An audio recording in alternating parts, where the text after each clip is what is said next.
Yeah, so I think the first thing we have to recognize is that this will be the year, and probably in the first quarter, where the Fed stops raising rates. No one should expect them to cut rates. They're going to be very, very hesitant to do so because inflation is still well above that 2% level. But at least the markets will get jittery and excited for that aspect. And I think that'll be a short-term catalyst if we get that word from the Fed that they're finally done raising.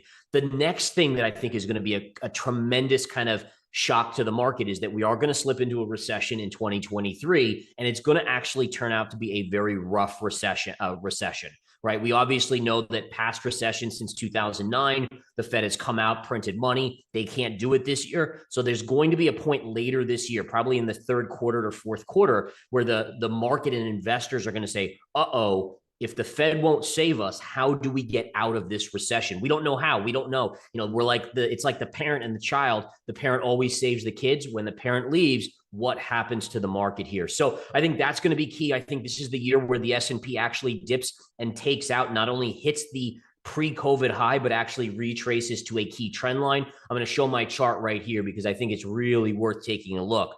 So this is my S&P 500 chart. Today, we are seeing a nice little down day. There is a bearish pattern formation here, so that does dictate further downside over the next week or two. But really what I'm expecting is a move probably within the January or February month to 3,400 on the S&P. And then obviously after that gets a bounce, you'll be looking at this long-term trend line. Take a look at this trend line. It goes all the way back to 2009. Connects through these lows. Here was your COVID pierce. That just panic was just insane there. But this is probably where we're headed. So we're looking at a 3,000, at least I'm looking at a $3,000 target on the S&P 500 this year alone in 2023. And then let's not forget about crypto. I mean, crypto probably bottoms this year, but it's going to be a very volatile yield. You're going to have some pops in crypto. You're going to have some dips. You will probably hear about regulation in 2023 as well.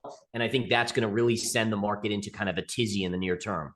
I think probably not in Q1, but I think Q2 to maybe mid-year, early Q3. I think that's where it's headed. Yeah. And then I ultimately think we'll probably end up in a period where we're below trend, right? So if you think about it, there's a name for the line, which is a trend line, which tells you where the trend has been. And we've been above the line for such a long time, ever since 2009, when the Fed started printing money. And so the idea is that if you're above for a long period of time, it makes sense that you could be below to even it out and be below for a significant amount of time. So even though for my year target, I'm kind of looking at that 3,000 level, I think over the longer term, the next couple years, we actually could go below that level. It could be a pretty nasty. I can't imagine that happening without inflation coming material. So there's two things that could trigger the Fed to start printing or lowering rates. One would be, needless to say, some sort of massive recession or depression, or it could just be the fact that inflation gets down to 2%. And right now, the Fed is like, oh, it's got to go to 2%. But that's a moving target. Let's be fair. Like if we got in a Great Depression like type scenario, they're not going to be like, oh, we're at 2.1%. We can't cut rates. I mean, or print money. They're going to do it when you have unemployment skyrocketing. So I think the key is, though, investors need to understand it's going to have to be a shock to the economy to get them off of the bench, essentially. And that's not going to happen in the first year. It's not going to happen in 2022. There's a chance if things get worse, or excuse me, in 2023, there's a chance it could happen in 2024. But I honestly am in the camp that I don't think we see new all-time highs in the S&P for 10 to 15 years, actually, from here. Interesting. I think Q1 is when they'll do their last rate hike. I don't know if they're going to do another 25 and then be done, or another couple 25s. But I do think that the economy significantly weakens in 2023. We're seeing the loan default spike. I mean, the signals are there that it's coming. It's almost like you see that tidal wave out in the ocean and you're like, holy crap, but you still have a little time before it hits you. But then it's going to get close here in 2023 and actually hit land. And I also think it's important to recognize that investors, like you said, most retail investors came in around COVID, right? There was that big asset run. The Fed was printing the money. They finally got lured back in the market. And so they haven't experienced a long bear market like we saw from the tech.com bubble, right? And the tech.com bubble collapsed. We saw 15 years before the NASDAQ made a new high. And the only reason I'm saying that could be the reality of the situation is because you're losing the main driving force for the longest bull market that we've ever had in history, which was printing money. And so you have to say, unless they're going to somehow start printing money again, it's probably going to be a long time before we see new all-time highs. And then I think you're going to see an inversion of it, meaning that right now there's no doubt about it. Like today, great example. Early stock market was soaring in the pre-market in the early portion. Bitcoin was trading nicely higher, and then as soon as the stock market started to sell, Bitcoin started to sell as well.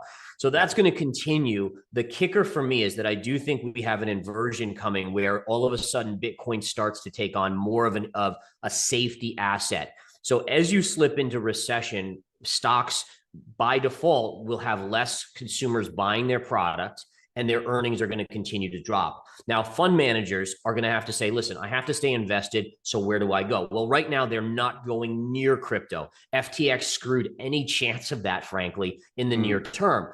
But if you can get regulation in the first half of 2023, and I do think it will come in the first half of 2023, now there's transparency. There's forced transparency. Now you'll start to see institutions saying, okay, listen, earnings continue to decline, so stocks have to go down. Where am I going to put my money? Let's look at gold. Let's look at Bitcoin. And in fact, we're seeing an amazing rally on gold today, although it is off of its highs, but you're seeing some of these same things already starting to kind of coordinate. So I think that May to June is probably your low in Bitcoin. That's what I'm pricing out.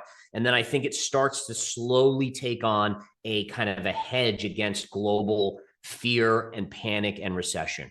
It's like, I mean, it's such a hard question to answer because the fundamental factor of Bitcoin was it started in 2009, which was when the Fed started quantitative easing.